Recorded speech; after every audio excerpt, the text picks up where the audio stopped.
Just jump in. Jump in at the Just deep don't end. prepare at all. Yeah, it's more fun that way. Okie dokie. Hello, everybody, and welcome to the Mind Over Madness podcast, where I'm joined by Sean. The It's angel, Sean, yes. the angel Sean, who is lit up like a fucking Christmas tree. But I also have Victoria. She's behind me. Hello. How you doing? I do good. You're doing okay? Yeah, I don't want to incriminate myself. Why is this an that's fair. interrogation? I'm not. Christ. Right. So yes, occasionally we might get Victoria to join in and give her opinions on something. Victoria. We're talking about. Yes, Victoria. I don't have many opinions. I normally call her Vic. Well, you do have opinions. They're just not very PC. Like me and Sean, really. So you're fine. You don't want me to speak.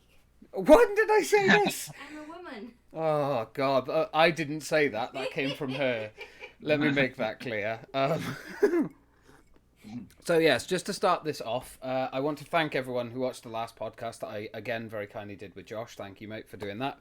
Talking about OCD, it's literally the quickest viewing podcast that I don't know how it did very well. So thank you very much, and to all the nice messages that I got from it as well. So, and I'm glad that his family enjoyed it and they thought it was respectful. It's the main thing about it. So hopefully you enjoyed it as well. I watched it. I thought it was very good. Like, very brave man, Josh. Well done. Yes. And yeah, Thanks it's a a lot. really insightful little interview, I suppose. It was different. Yeah. It was a weird one to prep for. I'll tell you that much. Because I normally I'm used to just me and you sitting on here and riffing. That's basically it for the entire time. But with Josh like that, we had to plan the questions. I sent him over to make sure he was okay with them, and it was so much prep. But I'm hoping to do more stuff like that. Possibly also getting Sean involved as well. So both of us can talk to people about it, which would be cool. Yeah. Not just OCD, everything. But on that note, how have you been, my dude? How are things?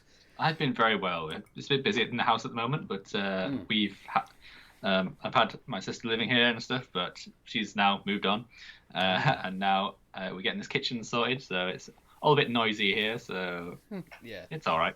it's all right. But that's going to be coming to an end next week, so Oh wow, onwards. quick, fairly quick. Yeah, really quick. That's the benefit of doing it through like a main DIY company. Then they just like they get it all organized for you, so you don't have to do it yourself. Yeah, So because you can have the builder, the plumber, the tiler all at the same time. And yeah, otherwise you've got to wait weeks between. One of them's going on holiday, the next one's going on holiday. You've got to wait for him. He can't do that until he's back. And it's like, oh. we have to extend it by 3 weeks because the Yeah. plumber has taken a holiday. So it turns like a 5-month job into a 5-day. Fair enough. Yeah, how have you been anyway? Not too bad. Not too bad. Lots gone on in the last couple of weeks. Obviously, did the other podcast, which was kind of cool. Been making sure I'm staying in touch with people. Sorting out some good old noggin stuff as well, which has gone well. That's making progress. That's getting there. I won't discuss that too much, but in future maybe. So yeah, a few good things moving forward. And just drinking a lot of tea, really. Just that's about it. I have a very exciting life. I contact people. I play games with you. Me and you play a lot of games. We've been talking a lot recently, which has been nice. Yeah. Obviously, I've been spending time with Vic, which is always a pleasant experience until Don't you lie on camera? she says things like that. But yeah, yeah, no, it's not bad. It's been good. Now I've seen you both in the flesh somehow. Yeah. Well, maybe soon. Maybe soon one day. Who knows? Yeah. Maybe the next one. Maybe at some point this year we'll do a podcast in person. That would be interesting. Yeah, that'll be really Yeah. different. Be different. Be a weird one. Well, like anyone who watches these podcasts will know that there's a little formula we abide by. We don't have many yeah, strict plans for these things, but we do follow a little formula of Yeah. talking about the news and then the games and films, and then a bit of a interesting riffing conversation at the end. So shall we jump straight into the news? yes. Let's. I mean, I'll be honest.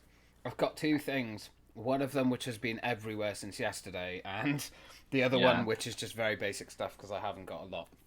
Yeah. Absolutely, yeah. Let's touch on the elephant in the room then. Yes, let Prince us. Philip. Yes, poor bugger. Yes, he unfortunately passed away at the age of 99. He was going to turn 100 this year. Yeah, 2 months away from 100, I believe. Wow, that's so that's. Whew. I think everyone secretly wants to get to 100. Yeah, it's that little done, isn't it? But it's a shame. He's been in and out of hospital for the past few months. Yeah, he's been poorly, hasn't he? I don't think it's a surprise to anyone that this has happened. Like, he was 99 at the end of the day. Like, at that point, people are, picking out their outfits for the funeral. It's like you're lucky to get to that these days in this day and age. I mean, it's amazing how much footage they already had, like films and stuff they had prepared like over the years. Like, as if something like this happened, they would just broadcast it all day, every day. It's like, wow, that was quick. It's almost like you prepared that earlier. Yeah. I did actually watch the 40, I believe it's 40 or 41 cannon salute as well. I actually sat for the full thing, which was interesting. I was busy visiting my own grandfather. Yeah, of course. I didn't actually watch that because Prince Philip is just, another old man in the sea of old people out there. I do get that, yeah. I mean, I'll be honest, that was kind of my thought process of it yesterday as well. Was like, I don't really see the big deal of it.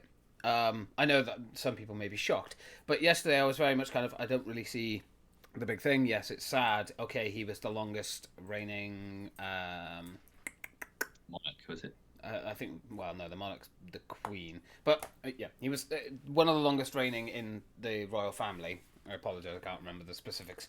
But I read a bit into his life today, sort of learned a bit more, educated myself on the matter, and it is actually quite shocking. Like, he gave up a very promising career in the Navy to be by the Queen's side and support her through everything. I think he only retired, 2017, 4 years ago, when he turned 96. He did his last final appearance publicly and then retired, which was the salute at the front of the palace, I believe. Could be wrong on that, but it was a lot, and like his family history and stuff. There's 2 links down below that talk about his life and stuff. I'll leave them down there if anyone wants to go and read them. But he's had a fascinating life. Like, he came from, like, I believe it was like Greece. I don't know. I'm still learning. He had sisters that had married into like the German army, really like high-ranking German army and stuff during the Nazis. Like, there's so much history with his life that it was so interesting to read through it all. And although I'll be honest, it hasn't really hit me. I'm admittedly, I'm not that patriotic. So when it comes to kind of the royals and stuff, you may have picked up on this enough past podcasts, but I'm not exactly, a humongous kind of patriotic person. But yeah, it is a very sad day, and I think it was a testament. Well, it's like however you feel about the royal family is how you'll feel. How sad you will feel about Prince Philip. Of course, it's sad that anyone dies, but it's either he's just another person, or he's this great huge icon that married the Queen and has served the country for so long. And he's done some fantastic things. Don't get us Duke of Edinburgh Award. Yeah, he definitely set up a bunch of charities. He did a lot for the world as well, and I can only imagine how difficult this must be for like the royal family dealing with it as well. Because it's such a public thing. Like, there's no rest. I know they said they did put a statement out. Buckingham Palace put a statement out, I think, saying something along the lines of "Don't leave flowers, kind of donate to charity and stuff." I'm going to have like a private funeral kind of thing for him, because he wasn't want to make a fuss. Yeah, which is quite nice to hear. I mean, to be honest, I loved his humour. That's the one thing I will always say is, like, I loved his edgy jokes, like, throughout the years.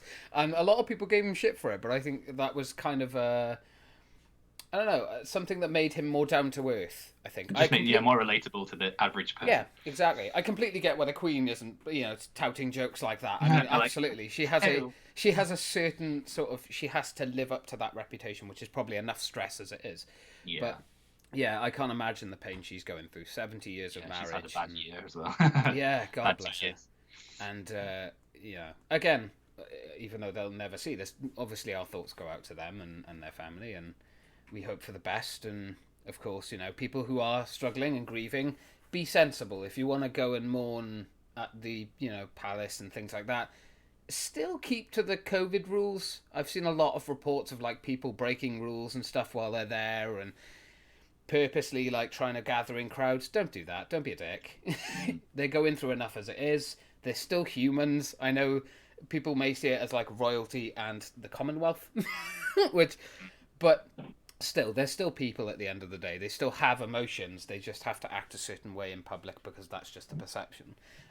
Of course, stage managed. I think Harry said that he's actually coming back from the US to attend his grandfather's funeral. That's great. But there's no, because admittedly, I think Harry was very, very close with Philip. I think because Philip walked behind with Harry and his brother when they were obviously after their mother passed away so tragically. Yeah. He has stuck by them ever since, so I think it probably has hit him a lot more. But there's no evidence to show that Meghan Markle, of course, and Archie, their child, is going to be there. But who knows? Well, it's not really. I suppose it is to do with them, but yeah, it's more about Harry. Yeah, it's more, and again, all thoughts and prayers go out to them. Obviously, it's an absolute tragic thing for anyone to lose someone in their family, regardless of if you're a royal or not. But I think it does. It's a difficult one to sort of say this on, but I also think it makes another poignant point, which is that, as well as loads of other people that have died in this last year, although such a great man and a great human being, there are other families that have suffered this year, and I think we should be grateful for the families that we have and the people we have in our lives as well. Yeah. If you would like to hear more on this story, just turn on the television and any channel. Literally, literally, it's everywhere. You will see it because it's a very special man. Exactly, and it's a monumental moment as well for the royals. So, it's a sad topic, but I thought we'd mention it. Apologies that we don't know more, but it's very difficult to look up a lot of stuff on one subject when you're pushing so many different ones out all the time. Mm-hmm. So, links down below. Of course, turning any channel, you'll see something, even on the radio. So, yeah. We're not royal experts. We're just people giving opinions on life matters and subjects. So in other news, move on. Let's move on. There's some news about the AstraZeneca vaccine. Apparently, that sometimes causes blood clots, and the government has recommended that under 30s don't receive the vaccine if there's an alternative available. But if there isn't, then they can still receive it. So they kind of recommended that under 30s take different vaccines rather than the AstraZeneca one because it could cause blood clots. So I'm not sure. I think the figure's like 1 in a million or something, people who've got these blood clots. So it's a very small percentage. It's a very small risk to people having it. Yeah. But what do you think about them all putting this all over the news and publicising it? This is before Prince Philip, of course. Fucking ridiculous. Because again, it's just causing widespread panic and people to go, that it's not good for you. It's 1 in a million. Get a fucking grip. Yeah, and it's gonna slow everything down, isn't it? I understand them being cautious about it and being like, well, look, there is a possibility. 1 in a million is such a, again, like it was even in the US. We talked about it the other week. When they did over 32,000 people were part of like a test for AstraZeneca, and not a single one had an issue. Mm-hmm. Like that's why it was allowed in the US now. Like it's ridiculous that people are still like, oh well, there's 1 in a million chance you might get a blood clot. Yeah. Really, if you catch COVID, you could die. Yeah, there's much greater risk there. Yeah, what choice would you go for? It's like I don't care. I'd still get the AstraZeneca regardless. Yeah, me too. It's just gonna like really slow down the rollout of thing because. I mean, they were like 200 miles an hour getting all the old people and the like clinically vulnerable people done, which is great. And now it's kind of just slowed down to like 100,000 new doses or something, which is still a lot, but it's nothing compared to what we were getting. I know they're trying to catch up with the second doses as well. Yeah. But I feel like it's just going to slow people down, and people are going to be like turning up at vaccine centres. Oh, you want to offer me this one? I don't want that one. I want this one. And it's just going to promote fear, and anyone who's like even remotely anti-vax will just jump on this. Yeah, exactly. It's like more ammunition for the idiots to fucking see. Even the government admits it's not good. Yeah. It's 1 in a million, please. Yeah. I think there should be some kind of threshold that they have to pass before they release news to the public. Like, how can they confirm that this is even a link if it's such a small percentage of people? Again, there's been numerous tests. Again, I get that these vaccines were rushed out. They were done extremely quickly. So I understand people were worried in the beginning. But over half of the population have now been given it. Come on. That enough is enough now. Enough fucking around. Enough trying to find any excuse not to have it. just take the goddamn vaccine. Like, Yeah. I'm kind of at the end of my tether hearing kind of shit like this because it's just stressful. It's like we're so close to being able to go I know, back to some stop form putting of these- normality. Stop Yeah. trying to fuck it up. Yeah. We've been locked in for too long. Yeah. Exactly. It's been Here's the way point, too the long. ones who don't want to take the vaccine can just stay inside their homes and we'll live our lives.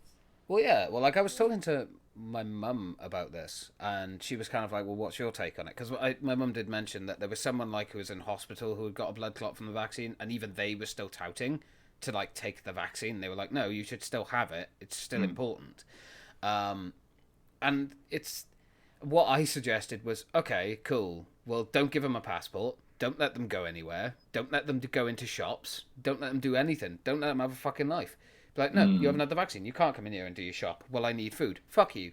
We need to be protected from a virus that could kill millions of people. Don't be such Get a a home selfish delivery.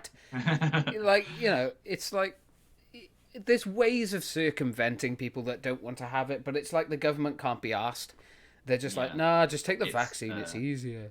It'll be discriminatory to do that, wouldn't it? Yeah, well, I they'll feel be- discriminated against because they don't want to be protected. I know, yeah. That's the thing, but they'll always go for the politically correct way rather than the realistic way. Yeah. Um, It's a frustrating topic, I think, more I than know. anything. Because I kind of wish that people would. I know it's not an idealistic. It's an idealistic thing, but I kind of wish people would just shut the fuck up, take the vaccine whether you don't want it or do want it, just so we could get back to safety. So then it can become a yearly vaccine. And then if you want to be a dickhead, feel free. But by that point, enough people will be safe that we can have our lives back. I think like over a year now this shit has been going on. It's like I don't want a third lockdown. I don't want another fucking 5 months of being stuck inside. You know, if I go outside, I'm breaking the rules. Like it's yeah.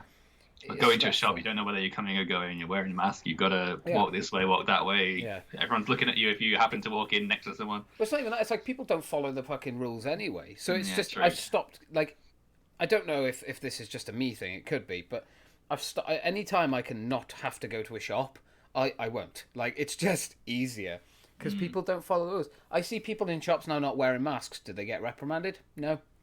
No, no one But cares. people don't care anymore, and it's so infuriating because it's like I understand that like people who work in retail and stuff aren't going to call people out on wearing masks. Like it's not their job to be shouted at by some ignorant prick who doesn't want to put a mask on for 2 minutes. It's not fair. Yeah. They're going under enough stress and pressure as it is. But it's the fact that there's no punishment for these people, even though people like governments are like, oh, we'll fine you. Find them. Yeah, like no. you won't even find them. So how the fuck are you gonna find them and be like, well, we found you now, but we have no evidence. Yeah. Like I don't know. I could. It's like one of those things you can just go around in circles because it's just so idiotic. Yeah, it's so frustrating. Yeah, it's Like- just ridiculous. I mean, we've talked about this literally for the past year. I mean, this month it's a year we've been doing this podcast, and numerous times we have got annoyed. Mentioned the ignorance of people. Yeah, and it's like you can do it all day, man. It's I You can only change your behaviour and not theirs, which is the fact of it, isn't it? yeah, it's a frustrating fact, but it is a So all you can do is avoid going to the shops, or be even more cautious for yourself and your family. Yeah. They're just not willing to do it, which Just- is the only thing you can do. Again, it's that thing is that we always say, just please be sensible. If you don't want to wear a mask, at least keep your social distancing and don't go into places that require a mask. There you go. Yeah. Yeah. But even that's just like we're preaching to people who already will be doing Exactly, yeah. People, if And you're watching people who this, I'm aren't- sure you've got a brain. that. Yeah. People who aren't are typing in the chat going, well, you're a smelly, smelly man, you. It's like, Yeah. great. And you Okay. kinda You won't be laugh watching like something like that. Scooby-Doo. Huh? And you kind of laugh like Scooby-Doo. What? Scooby-Doo? Yeah. I guess I do have that Scooby-Doo laugh a little bit. It's adorable. Who knows? But I've only just now noticed it, and I'm never not going to not notice it now. I don't do it that often, but it does happen. Segue there. Good Do segue. you have any more news things to talk about? I only have one more, and it's it's going to be very quick because I still haven't done a lot of It's going research. to be very quick. Yeah, it's literally the Northern Ireland stuff that's going on currently. I from my brief knowledge of the situation, it's to do with the protocol, the Northern Ireland one, literally named the Northern Ireland Protocol. So it's something I believe. Again, facts check it down below. I'll try and find some sources. But there's something again. Boris is doing things that are causing an uproar in Ireland. There's been like 14 police officers, I think, injured recently from the riots last night. It's been going on for ages. Like, why are people so annoying? I think it's all going to come down to every single nation in the United Kingdom just wants to be independent. Yeah, I think. Except Wales. Because they just don't like. I think you're like there's something about Welsh independence going around at the moment. Yeah, it's going around, but I think Mark Drakeford did say something along the lines that he has no interest in it. Like, we have enough. I think it was a couple of months back he said something along the lines of when he got asked about independence, because obviously Scotland is really fucking hammering that home. They want that. Yeah. When he got asked, I think he said, well, I don't think now's the time, one, and B, we have enough power as it is. We don't need any more. So I don't think Wales is going anywhere anytime soon. Yeah. But I guess that's kind of a good thing right now. I don't think Wales could support itself on its own, and the last thing we need is a border between England and Wales. So, especially in the times that we're in, I think it's not the right time. Scotland have been talking about it for years and years and years, so that's fine. But I think for Wales, although I think I did mention it in another podcast, I would be interested in Wales going for independence. I don't think it should happen now. I think, again, it should be a thing done over time. Yeah. Same thing that should have happened with the fucking Brexit bullshit. But we all know how that went. So I won't beat a dead horse. Yeah. Well, on that bombshell, we will bombshell. Move on to games. Gaming. Can't go wrong with gaming. So, what have we been playing this week, or past 2 weeks, I should say? What have you played? Well, I played through Maneater, PS5 version, which I was quite happy with. It's one of those switch your brain off, just kind of grind on game. Well, not grind on, but grind. When you're up in the club. Oh yeah, shark. Oh yeah, shark. Is that what you call it? Now I know. What did they call you? My shark. Sorry, go on. Yeah, so that's the PS5 upgrade of that, which it's quite good. It has some frame rate issues at some points, and like it by no means is it a AAA game, but it passed the test of fun while it lasted. I'd probably delete it soon, but it's fun. I remember playing it a little bit. I never got past the first. I think it was the second area actually. I did tutorial, never got past the first boss because I was meant to go back to it. But now the PS5 versions, I'm like, I'll play that. Yeah. It's one of those, you need to kind of just get into the rhythm of it. When you beat one boss, you're like, oh, that was all right, so I'll probably just go to the next area, and then you beat the next one, and then you kind of just work your way around it. And there's like an interesting little shark hunter story in there as well. It's just a bit strange, but isn't it like as a baby shark, your mum was caught or something, and then you had your fin cut off or something, or like you had scar on your face or something? It's a bit of a scar. That's how he recognizes you, and like you're the shark that he's got this personal connection with, because Jaws from the shark to his family, and he's done something to yours. Yeah. The battle of shark versus man, Jaws. Yeah. The shark's perspective. But by the end of the game, I think the shark's kill count is way more than the hunters, to be honest. Yeah, no, fair. The cat is in the hallway. That's fine, just leave him there. Also played Ratchet and Clank, the 2016 one, because it apparently had a PS5 upgrade. Well, I say apparently, yeah, it has, because it's got 60 frames. It's one of those PS5 Lite upgrades where it isn't a proper PS5 version. It's like backwards compatibility improvements. Yeah. So they unlocked the frame rate to 60 frames and some kind of resolution bump as well, and it plays very well. So it's like 4K scaled, I'm assuming. So probably from like 1080 to 4K scaled. The cat just walked in, sniffed, and left. But yeah, no, I remember talking at no one and then left. Oh, he's like, "Where's my attention?" I think I played through it at the beginning of the year, so I unfortunately missed the unlocking of the frame rate. Seems to be the way some of these things yeah. play it, and then it'll just get upgraded out of nowhere because they have no communication about this kind of thing. It just happens. But I mean, I'm glad that it's happening. I think it's a very fun and enjoyable game. I enjoyed my time with it, so I can only imagine with 60 frames it's probably even better. Yeah, the good thing about having a huge backlog is you don't play games, and then they get upgraded, Yeah. then you want to play them then. Yeah, exactly. I know, what was it? I think that was part of the PlayStation upgrade as well, wasn't it? It was part of the Yeah. PS collection, so that's always fun. Yeah, they need to just do the rest of them now. And Horizon and Last of Us 2, where's your upgrades at? And Borderlands, fucking Bloodborne. Yeah. Where's your upgrades at? Yeah, People are modding them to get 60 frames. Why Yeah. can't Sony do it? Oh, it's because money. Money. That's what And they Last care of about. Us 2, there's like literally no excuse. Like, surely. Oh, that should have had a PS5 upgrade. Yeah, I mean, I know it's got the haptic feedback, but that was pre-built into the system anyway, even before we knew what the PS5 was. So I have a funny feeling they're going to try and just bundle it with the multiplayer aspect that they've got coming out. And yeah, as every fucking company does now, and is like, hey, buy this version. Fuck off! I've already paid for it. yeah, and apparently I've read somewhere that Sony are not interested in taking any more risks, and they're actually going to remake Last of Us, the original one, Yeah, even though it's only like 7 years old now, I or 10 mean, years old.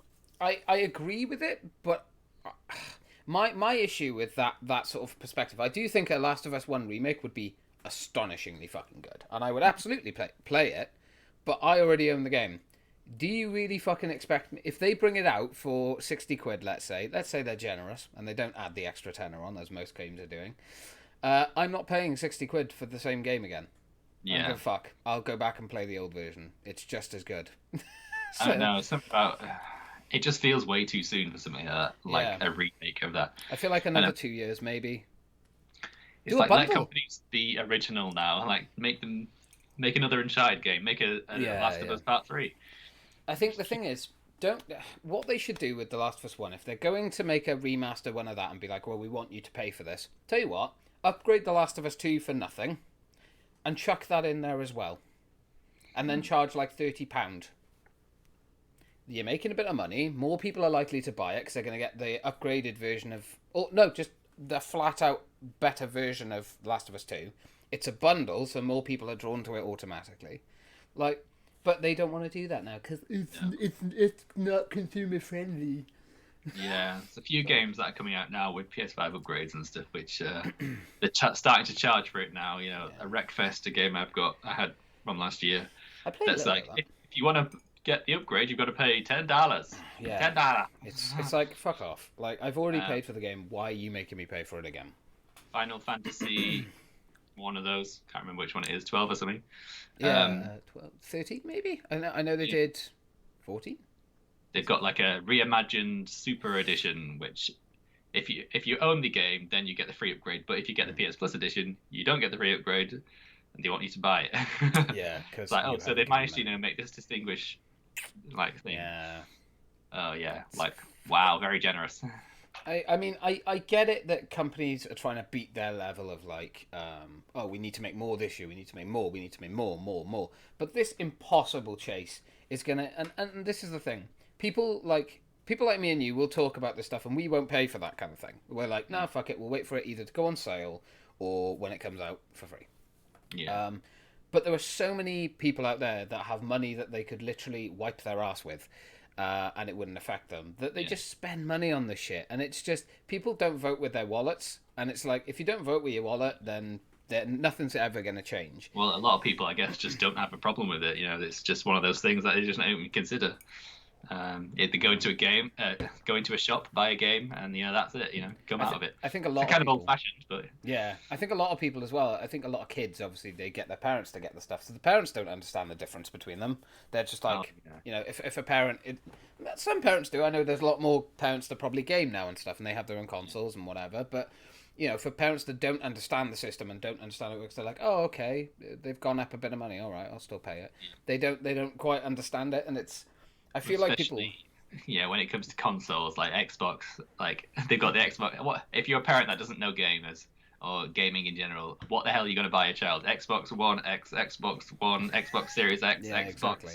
Series S, Xbox Series. But It's there's just so many different ones. Like, what the hell are you like? Yeah, I know. Their naming strategy is stupid. It is. It's ridiculous, but we will be getting back onto the PlayStation Xbox battle later. That is a discussion I want to have a chat about in a bit. Oh, please, But, yes. What else? What else have you been playing, good sir? It Takes Two. Yes. Now this is very we can both talk about. Yes, a very fun co-op game that has been a joy to play with friends. Yes, absolutely.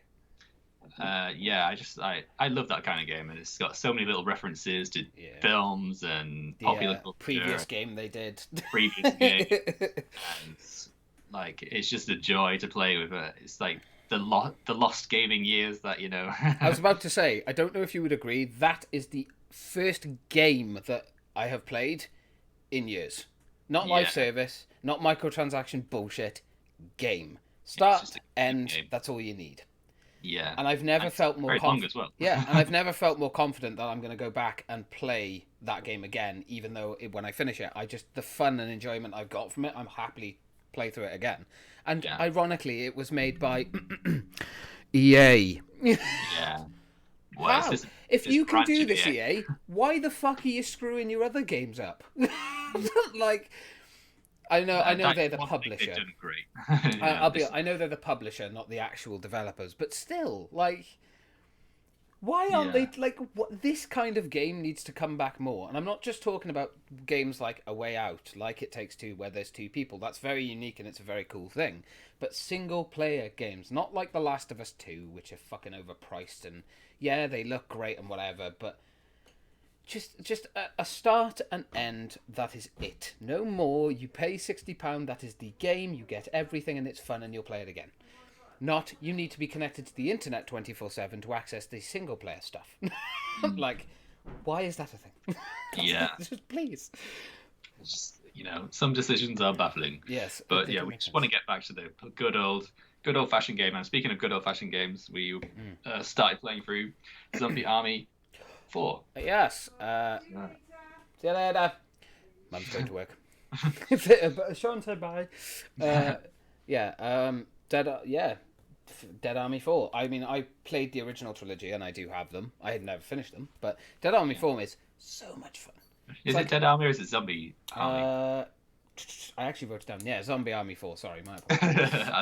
My bad. Have I get it wrong? No, it's me. It's me. Zombie Army 4 has been a lot of fun. I mean, we haven't done a lot of it, but it's still enjoyable. I mean, it still feels like games of the past 10 years that have been lacking.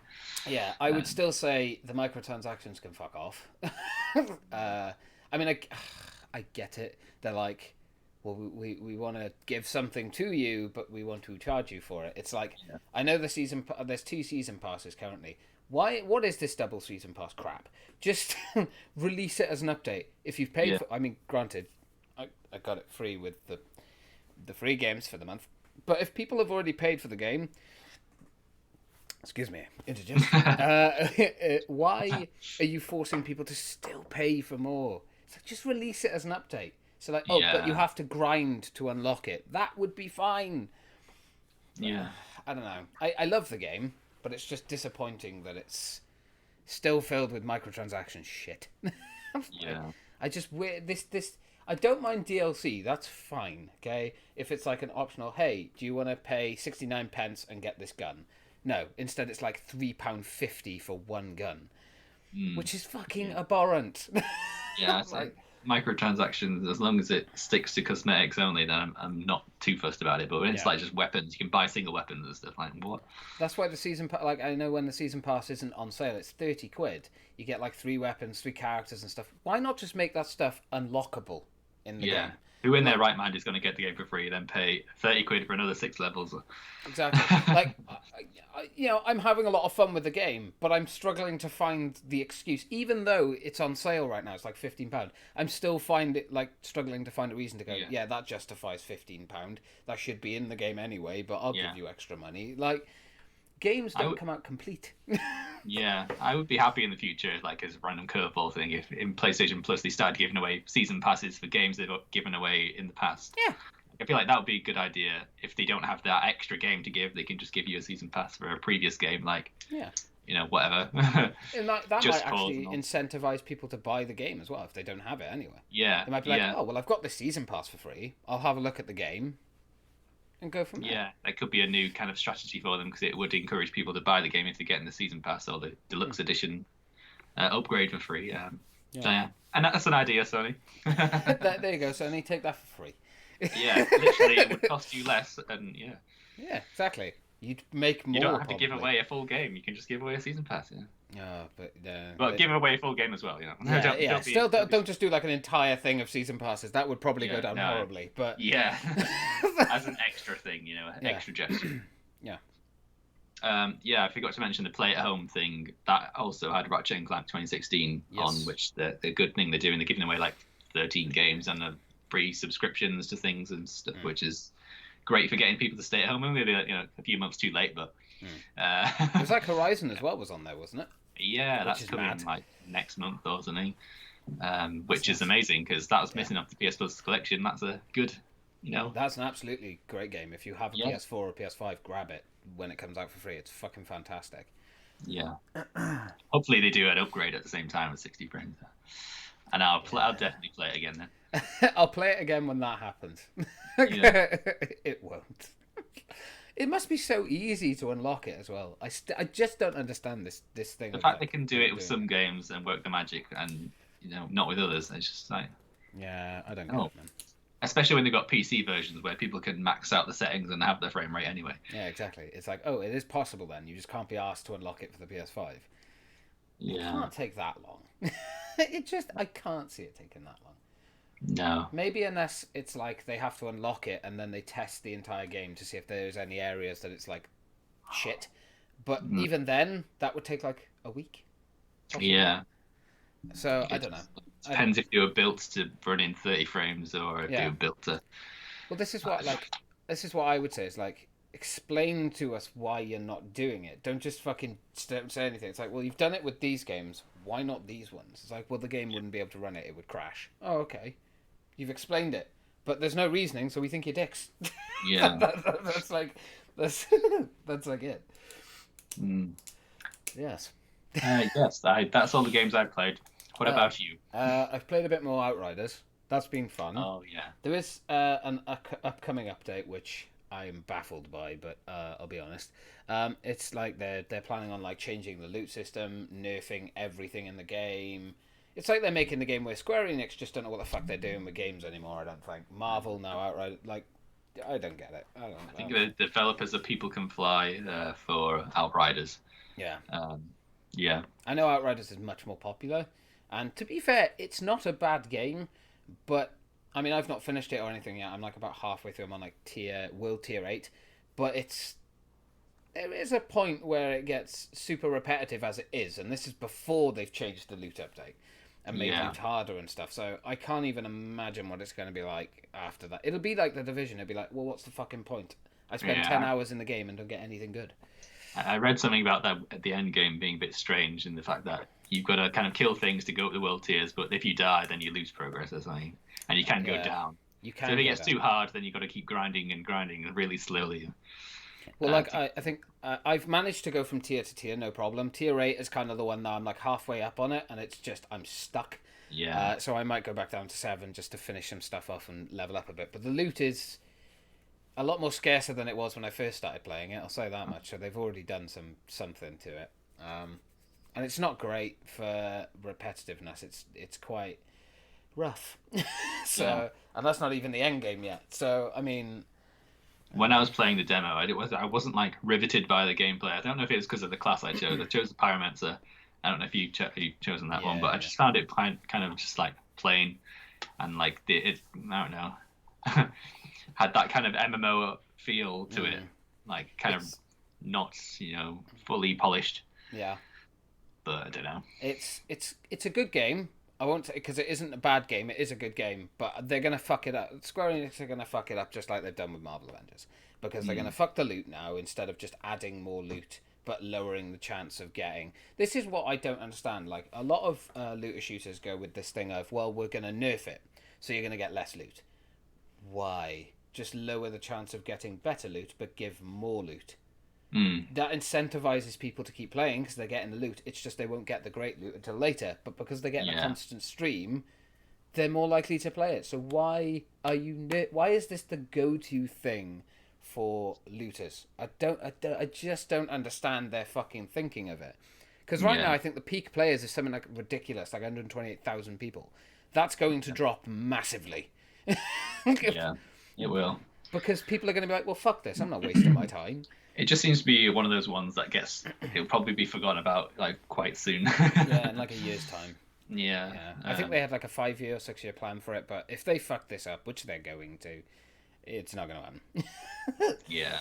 But I hope not, because it is a very. Hopefully they've made the majority of their money back by now and can focus on doing something else. It's a promising game. If they can if they don't fuck the loot up now, which they're going to, but if they didn't fuck the loot up and they improved it, it would be better than Marvel. It would rival Division. Like, it would just be good. It's a fucking good game, but they're just doing the same thing and fucking the loot, the main aspects of it. So, but yeah, hopefully it'll get better. I have my hopes. Fingers crossed. Fingers crossed. I played through Little Nightmares. Oh. The first game, the base one with this one over here. We played through that. It was good. Actually, surprisingly, normally with those kind of games, I'm not super into them because they're like more puzzle orientated. But it was fun. It was an interesting one. I'm waiting for I think the season pass for it to get all the DLC levels for the first game, something like £8. So I am debating about it. I know the second one recently came out, so I'm like, oh, maybe. Yeah, I played Unravel 2 recently. I didn't finish it though, which I'm really annoyed about because it was a really good game. I was enjoying it, but my EA Play subscription ran out, and gone all those games. So I mean, it's not one of those I'm gonna like rush out to renew it just to play that. Yeah. But I love a little co-op puzzle game. Yeah. I mean, it's a really good game. I highly recommend people go and play Little Nightmares. Also, Unravel 2. I still haven't played it yet. I've wanted to. I've played through the first Unravel and it was fun. I really enjoyed it. Yeah, just imagine that, but with 2 players. Yeah, exactly. So I can only imagine. You can play it on your own as well. You kind of like got to mesh them together and control each one. So it'd be a bit of a faff, but with 2 players, it's perfect. Absolutely. It depends who you play it with, of course. Yeah. But yeah. 2 other ones, just quick, were Cold War Zombies. I've done the Outbreak mode on that, so it's like a open world aspect version of it, which is pretty good. I'll be honest, it's probably the most inventive thing they've done with zombies in a very long time. And as for Marvel Avengers, I mean, we've done a bit of grinding in that. It's fun, but it's still got the same fucking issue of loot. Actually, I even had the fucking glitch that didn't give me the goddamn loot that I was meant to get, so that was annoying. But it's like one of those one step forwards. They did the one step forward with the PS5 upgrade, and now they've just released a patch which seems to have broken like more things. It's really unpredictable though. I think every mission we did, we had like another bug. Yeah, it was just ridiculous. But some of them were way buggier than others, and then it goes back to being really buggy, and then it goes back to being all right again. I don't. Jesus, what is this spaghetti code? Again, Square Enix. How are you doing this? Like, you used to make good games. What the fuck happened? But yeah, again, on the subject of PlayStation and Xbox, talking about the Game Pass, since I have both systems and I have the Game Pass, so I'm very lucky in that sense. I gotta be honest, I feel like Sony need to like sort of start pushing their PlayStation Now more, and they need to seriously start putting better stuff on there. Otherwise, I don't think they'll ever go bust. Sony are massive. They're not going to like just run out of money and not be able to afford anything. But they seriously need to start making something that rivals the Game Pass soon. Otherwise, I can see a lot of people hopping over to the Xbox just for the Game Pass alone. I mean, because it works on PC as well. The games they have on the Game Pass are insanely good. And like stuff like Outriders, I didn't have to pay for it. It was on Game Pass. It was day one. There's like a Sony game, like what was it, NFL? Like the baseball, the show. Yeah. That's a Sony-made game that's coming out on the Game Pass. But you still have to pay full price on PlayStation for the game. So I'm not like sort of a sports person game or whatever, but like if someone is, they're automatically going to go, well, why would I pay £65 for the game there when I can play it for free there? Yeah. How much is the Game Pass for the version you get, like all the games? I'm actually not sure. I think they've upped it because it's now Game Pass Ultimate, isn't it? Let me check. Just it's like the price of one game, but you're getting plenty of games. So it's £11 a month. Oh. If you're paying monthly, for instance, as far as I can tell. yeah, it got increased from like £8 to £11 a month. But I'll be honest, £11 a month for EA Plus. Well, you get all the EA games as well, all of Bethesda, all of the game like first day releases and stuff. I gotta say, I'd happily pay £12 a month for it. Like, yeah, that is a good deal. That's £12 a month for over 300 games, most of which are going to be day one releases as well. Yeah, That saves it's basically the same as Netflix at some point, or Disney. I don't know. Literally, imagine. Like, think of it this way as well. You pay Say you pay £12 for a month, and let's say 4 games are coming out that month, and they're all coming out day one on the pass. To buy those 4 games at base price, you're talking 120, 180, 240 quid. Yeah. £12, and you get to play them all. Like, it's a no-brainer at that point, which is why I'm like, Sony, you really seriously need to start thinking of something. Otherwise, people are just going to naturally... Even someone like me, who is more PlayStation than I am Xbox, I would happily... If like, it's with Outriders, like, even if I had a bunch of people who got it on PlayStation, I'd be like, I'll just cross-play with you on the Xbox. I'm not paying for the game. Yeah. It's free over there. Like, why would I bother? Or yeah. £12. So, I don't know. But maybe that's like a thing, I don't know. Discuss it in the comments or message me and call me an Xbox love boy or something. I don't fucking know. I'm a boomer. I don't know the names. Boomer. I don't know. What's kind of your thoughts on that? The Game Pass rivaling? Yeah, I think this popularity of like the streaming services for games and just them services in general, because you can download them now and stuff. It's like really popular. They need to like up the game with it, and PlayStation Now is just kind of like a thing in the background. You can play PS3 and PS2 games and stuff on it, which is quite good. Yeah. But it's a bit outdated now in some ways. And it's limited. People want new things. Yeah. And yeah. I think what they should do, since they've shut down the PlayStation 3 store and everything like that, bring all the games out on PlayStation Now, and that would automatically get them a fuck ton of subscriptions. Yeah. Just all of them. Because someone up in Sony, or was higher up, was like, oh, why would anyone want to go back and play old games? Yeah. Fucking dick. Clearly he shouldn't be working in the gaming industry, but there we are. Yeah, especially not a PlayStation. Yeah, exactly. Like, there's so many good games on PlayStation 3 that they could literally just fucking chuck them on there, and people would buy it just for that. But yeah, I don't know. We'll see. We'll see what happens. We'll see. At least it's healthy competition between them, and they'll have something in the works. Yeah, no doubt. Let's hope. They have to. They have to have every possibility like planned out these days. Yeah. I can't imagine they're not going to have anything, but yeah, seriously, if this continues in a couple of years, Sony aren't even going to get remotely close to how big. Like, Xbox is only getting bigger as well. That's the thing about it. You know, and I know Microsoft are naturally the bigger company. They just are. There's no way Sony would ever beat them in that sense. But just add more games. I don't understand. Yeah. But yeah.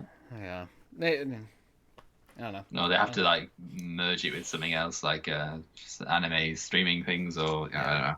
Well, maybe that's what they'll do with the videos. Just make it a better deal. Because you can't buy like films and stuff anymore. Maybe they'll have their own streaming service connected to it. Yeah, that could be what they're planning in the long run. That'll be that'll be the people who are more kind of chill and not that like they like games, but they also like watching things as well. Yeah, it would make a broader range. Like an audience. We're full of ideas. Trademark.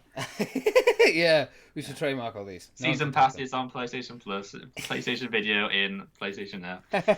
Make a ton of that. Why aren't we in charge? I know, literally. Right. Shall we move on to films and TV, that kind of media? We can indeed, good sir. What have you been watching? Well, I watched a good film the other night called Run. It's on Netflix. It's got Sarah Paulson in it. It's about a mother and a daughter, and she's obviously looking after acting as a carer to this daughter. But does the daughter actually have all these issues and things? So I won't give away too many spoilers, but I probably already have. But it's a very interesting film, and it's quite tense at times. And Sarah Paulson is amazing in it as always. She plays lots of insane kind of characters, and it's probably the most sane I've seen her, but she's still insane. So yeah, it's a good film. I recommend it a lot. That's it for the films, to be honest, because I haven't really watched it. A lot of mine are anime based. I'm not gonna lie to you. So the first one is Soul Station. Lie to me. Also known as Soul Yoke. It's kind of like a zombie anime film. I had to watch it in sub, and it's a bastard to get hold of. But no, it was a good film. Interesting take on like a zombie kind of apocalypse thing. There was more to do with like the story behind these two different individuals meeting up, basically. I won't spoil too much because I do actually recommend people go watch it. It's good as long as you can deal with watching it in sub. You'll be fine. You'll have a great time. I finished a few animes as well. The first one I'll talk about is season 1 of Assassin's School. That was fun. It's enjoyable. It's kind of like a class of students trying to basically assassinate their teacher. It's amusing. Go and watch it. Yeah, sounds like good. It's very interesting. I'll say that much. I also watched Hero Academia season 4 because that's still going. That was excellent. I can't wait for season 5, although we're gonna have to wait a while. And I started watching an old 1987 anime called City Hunter. It's kind of like that classic. I say classic, but do you remember Johnny Bravo? Yeah. It's that kind of thing, except anime style. So it's even more pushes the boundaries of being like sexist and shit. So I mean, watch at your own risk. If you're triggered by that, don't watch it. don't do it. And mostly like I've just been watching YouTube. So like a lot of like AVAC playlists, AAVAK. If anyone wants to go and look him up. I don't know. I find him a very relaxing guy to watch. He's very chilled, very relaxed. He never gets angry. He's always very nice and humble. Likes to use the word scallywag a lot, which I like. So, it's excellent. Very good YouTuber. Highly recommend him. Speaking of YouTubers, I've been watching Blue Van Man. Blue Van Man? He's from Yorkshire, and he reviews all sorts of things. Food, like new things that come out, and, appliances, anything, he'll review it. He's very Yorkshire. It's just hilarious. Right, folks. It's I don't know why I find it so funny, but yeah, I watched that. We all have that. I don't know if you'd agree. We all have that YouTube channel that we watch. We're like, why do we watch this? But I get such enjoyment out of it. Yeah, seeing like how down to earth and normal some people are, rather than the whole flashy. Hey guys, welcome back to my channel. Welcome back to my channel. I have millions of pounds, but let's talk about makeup. Yeah. Not that I have a problem with other YouTubers, and I'm the best. Watch me. Yeah, no, I can't. It's none of that. It's all down to earth, gritty, northern British. person. Truly British. Truly British person. So yeah. I've also been rewatching a bit of Lost with you. Of course, yeah, we're getting through that. I know. Hopefully, we'll watch some more now soon. Very, very soon. Because I do want to watch more, and we are doing very well with it, and I don't want to stop. If you kind of like stop watching for ages, then it kind of destroys the momentum, doesn't it? Yeah, absolutely. But yeah, we're gonna watch Tomorrow night we shall watch episodes of Lost. I've got a busy day tomorrow, but tomorrow night. Yeah. Sounds like a plan. Right. It's been interesting for me to watch them again. It's been a while since I've rewatched it. I've rewatched it many times. Yeah. But especially the earlier seasons, watching the individual episode arcs and stuff, it's been really interesting to go back to it to like have your perspective on it and have fresh eyes watching it, and I can share my love of the series with you. Yeah, no, I'll be honest. When I tried to watch it on my own, I did struggle quite a lot. It's been very fun to have someone to watch it with. So I find that with certain things, there are like films that Vic has shown me that I would never have even thought of watching, and I've watched it and I've gone, I actually love this film. But it's just like sometimes you need that like someone with you, and it just brings so much joy and enjoyment to it. So Lost has definitely been the thing you've helped me get through. So that's very cool, and I'm glad. I thought of a good new career path now. Being a Sherpa for like series and things like you're the knowledgeable one, and this person could just ask questions and stuff. Instead of being a cuddler. So like people cuddling, you can be the watcher. Watching buddy. The watching buddy. I charge per episode. Yeah, the wise one who drops the knowledge bombs every now and then. Yeah. Imagine people who want to watch Fringe and Lost. Mate, you'd make a killing. I know. Well, any questions, send them my way. Oh, it'd be so good. So good. We'll have to do a special episode on like an anniversary of one of those after we've watched them all. Yeah, it's like a niche little career path, that one. Yeah, that's a good one. I like I'm going it. to start it. Yeah. You're my first victim. I'm the first victim. Oh, great. Okay, that's great. That's good to know. £10, please. Oh, great. I have to pay to watch it with you? God damn. Yes. Right. No, I won't charge you for this series. Yeah, this is the test. I'm the test. I'm the guinea pig. That's that's how this works. All right. Cool. But yeah, shall we move on to some interesting things? Yeah, or... the final part of the show, as we always do it, we do it every week. It's called the random things. We talk about random subjects, random things either we've got from other people, ourselves, or whoever. So, where would you like to start? Well, I think it would be good to touch on the OCD podcast you did, and okay. I just obviously watched it the other day. Yeah, I would ask this question: did you learn anything about OCD watching it? Yes, definitely. Yeah. I found it really interesting. I was talking about the kind of anxiety that goes with it, and like when people you've seen have been trying to deal with the OCD rather than the anxiety, which it's like oh, that's like a really interesting point. You felt like the dealing with anxiety was better than actually treating the OCD. Yeah, I found that fascinating as well, because I'd never heard him say that before. I've known Josh for many years, but I've never heard him talk about the anxiety to it. So when he told me that, it was like, oh, I kind of deal with the anxiety that helps with the OCD. I'm like, mate, this guy's got brains. Yeah. Like, he came across very intellectual and well spoken, and it's like a pleasure to listen to. You should hear his humour behind the scenes. He'll hate me for saying that, but you should. Everyone one day maybe I'll find out. Yeah, but he came across very well. What was the most surprising thing to you? Was it the anxiety stuff, or was there any other parts that kind of made you go, "Oh, bloody hell, I didn't think of that"? Some of the experiences he goes through, and the toilet thing can be like 3 hours and all sorts like that, and it's like, oh my god, like I mean, OCD for me has kind of been, I hate to say it, but downplayed, and like I've not really given it much thought because I don't suffer with it, and none of my family suffers with it.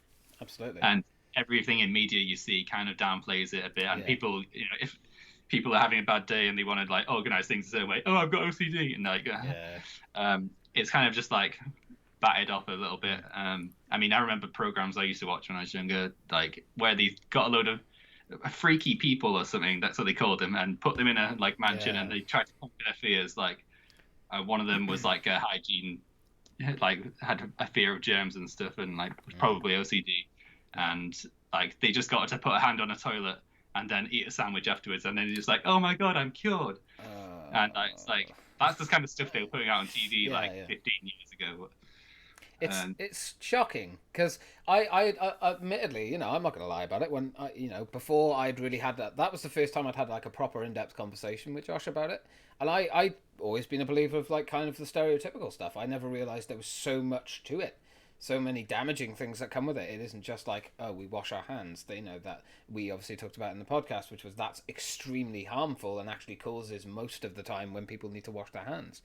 And I was like, wow, I had no idea. So like, you should have seen it after the podcast. I was like, I'm so sorry I perpetuated shit. It was like so apologetic, but he was so good about it. He was so lovely. And, hopefully I'll do another. I know he's got so many more things he wanted to talk about it, but maybe in the future. And another interesting was the light switches and things like the fear of fires and things like, things you just don't normally think about, but it's a very, very logical, like you were saying, logic based. But it's just amazing, surprising, and you're just like, I'm learning so much here. Yeah, I was glad. I'm glad. I'm very, very glad that you enjoyed it, and the main thing, like I said, is not to be like patronizing to people, because I learned a lot as well, but to educate people on it. I think that's the main thing that comes from it. Is just everyone sort of sees it as this. Someone will stand there for 5 minutes and wash their hands, but it's not so simple. It's the many things that come along with it, isn't it? Like with most things, it's easy to call it a name, but you don't actually realize the effect it has on people, and everything else that comes with it. Yeah. Did you realise one thing I was going to ask you about, because I've asked a few people about this, and it's surprising the answer I get most of the time, which is, did you realise that how many different versions of OCD there are? That literally there are as many different versions as people that have it. No. Because it's a mental health thing, man. Yeah, it's people are all so unique, aren't they? Yeah, There's so many different things that we can't just place one size fits all on things. It's a surprising thing.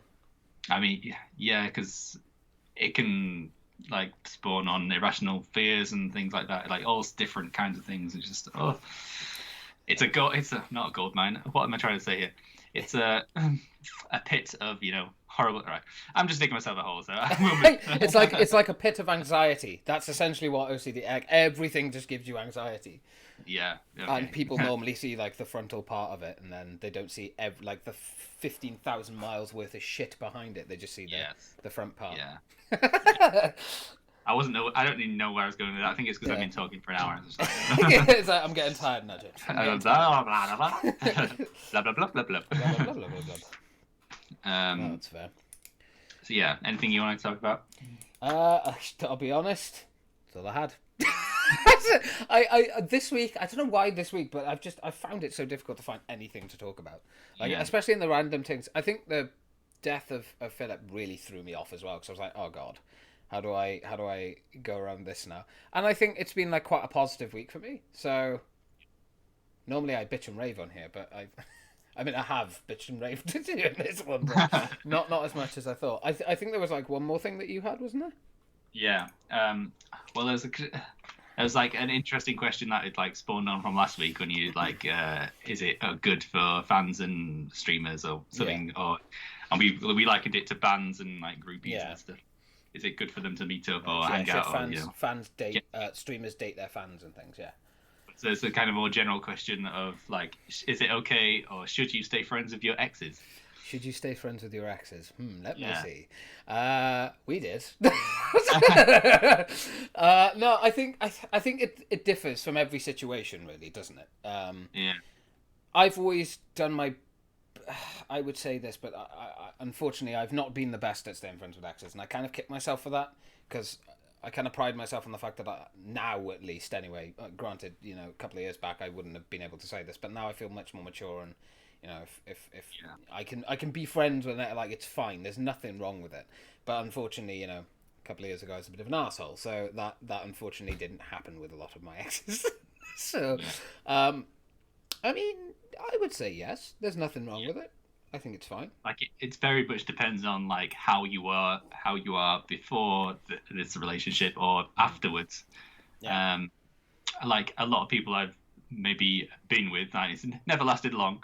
But it's kind of like I was never really good friends with them before we kind of got in a relationship. We always you kind of met up with the intention of being together. Yeah, it's like quick. It's kind of like a forced kind of thing. But if you're good friends with someone before that, then I feel like that's a better chances of you being friends afterwards. Yeah, it's better to go from a friendship into it because not only are you aware that your bonds are strong anyway, but if it doesn't work out, you've still got that friendship there. It's not like something that's, oh, well, we've had nothing but a relationship. It's just there is a friendship still there that means more. Yeah. So it just very much depends on the situation. Like, if you've met someone online and you're just like speaking to them with the intention of being with them, not as friends but as lovers or in a relationship, then it's kind of difficult. It is. Yeah. I think there's such a it's like that thing of like if you're talking about something like OCD, it's very individual, isn't it? Like some people will outright go, no, can't be friends with an ex. Some people will get into relationships, find out that person's friends with an ex, and they'll go, no, not having it. I don't know. I feel like that's something that's been bred into humans to kind of be a thing of like, well, you don't stay with someone if you've been with them. Yeah. I mean, it's a kind of like a taboo. generational thing as well. Like, yeah, this day and age, people are more likely to just drop people, ghost people, like that snake race, which is sad. Literally, just no connections there because they just want to swipe left some more.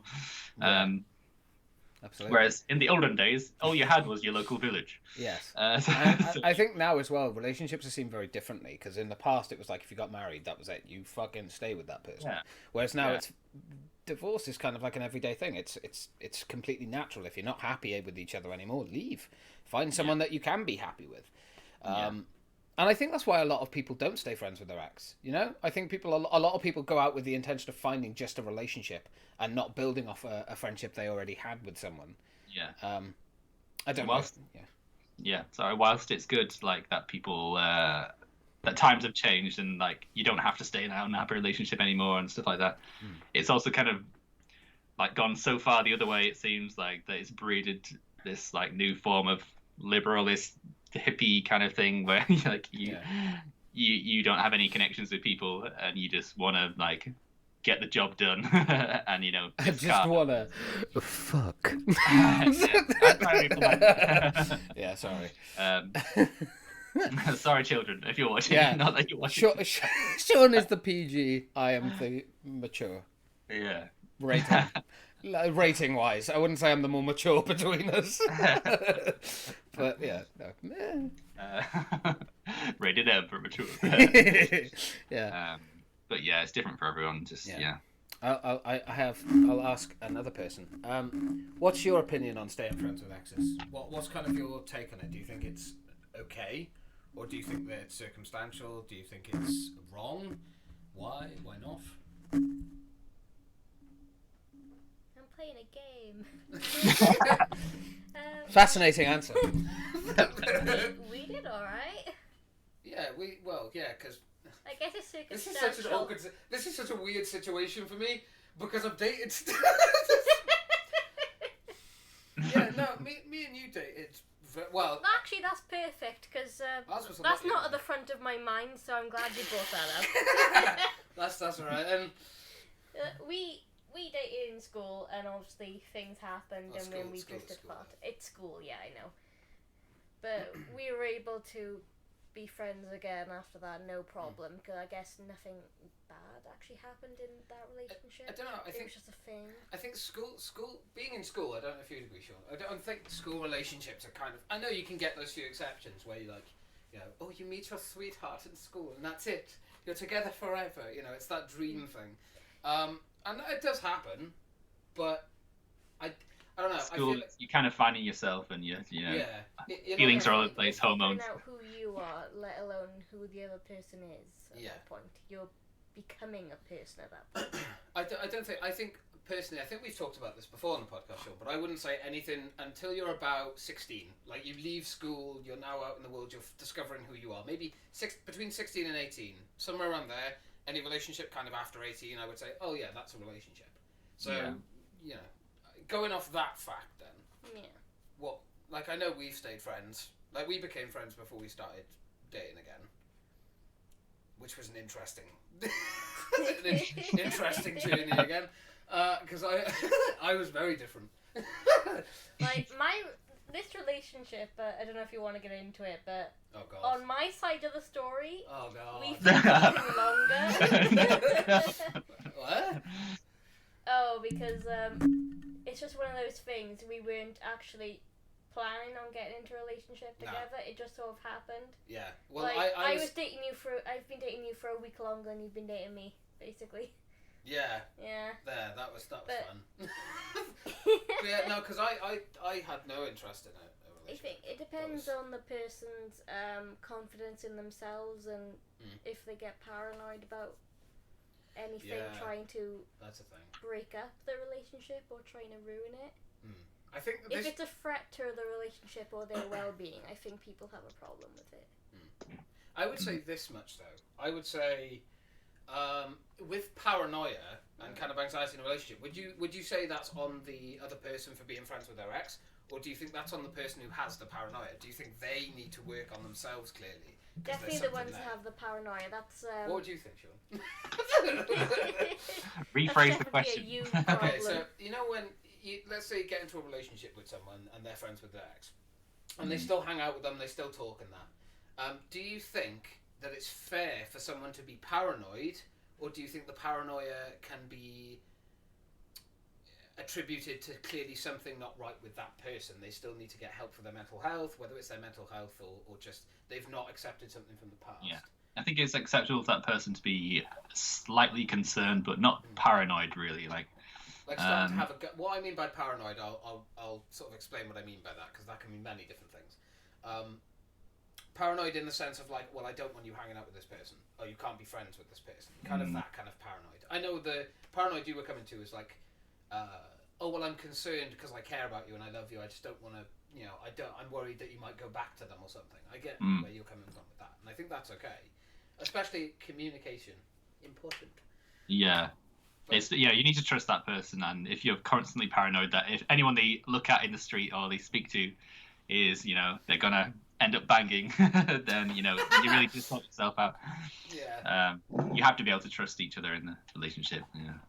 Yeah. Or have many different friends. Like you can't be totally one-on-one together forever. Like never see anyone else. Take it from me. It doesn't work. You can't devote yourself to one person like constantly. Yeah. I mean, I think because one of the first things it sounds horrible, but I think when we made it official, me and you dating, I think one of the first things I actually said to you, and it was no bullshit, the first thing I said is, I'm not changing my friends. I'm friends with who I am. If you don't like it, leave now. And I know that might sound a bit harsh. Different wording, but yeah. Yeah, no, but I think at the time I said something along the lines of, I am who I am. If you don't love me for me, leave. I think there's something along that. And I know that can come across quite horrible and quite forward, I'll be honest. But you were very sort of, like, you weren't horrible about it or rude or didn't take it as an insult. You went, okay, same goes for me then. You were just, I think that's why we've worked so well. Because it's just, we know where we stand with each other. We're always talking. I think we've talked about this in the podcast before. It's like, communication is key. If you don't talk, it's never going to work. It's like, I am not an IKEA product. I come pre-built, okay? Exactly. What a way to put it. You cannot change me. You cannot I'm an excellent wardrobe. I am as you get me. I am an excellent wardrobe filled with shit and items. Filled me with clothes and I'm happy. There's skeletons in me. Don't worry about it. I know what to get for your birthday. But thank you for your take, Vic. Thank you very much. Oh, you're welcome. I behaved myself. It's fine. No, that's a fair point. I think that was a good discussion. That's like a discussion you could go on again. It's one of those things, isn't it? It's like we could talk about that for hours. There's so many different like rabbit holes you could go down. Yeah. Again, it's one of those things. Like for me, like doing the OCD podcast, I want to do more podcasts like that with you specifically as well, Sean. Like we'll take one topic and really delve into it, something that we can both relate to. I'll probably end up doing one with Vic at some point. I know I'm in talks with a couple of people to do like mental health ones, but that's still nothing set in stone. So I don't want to announce anything because plans can change. But yeah, it's just a lot of planning will have to go into all those ones, won't it? Yeah, a lot more time it takes to do those ones. Not that these ones don't take time. You still have to like research everything. The person is happy talking for like an hour and a half about a certain subject. A lot of people have different kind of tolerances for it. Yeah. Oh god, I'm probably beating the shit out of my mic. I'm so sorry. I'm trying to. It was falling. So. It's alright. I like the sound. I like the ear scratching. It's wonderful. It's like ASMR.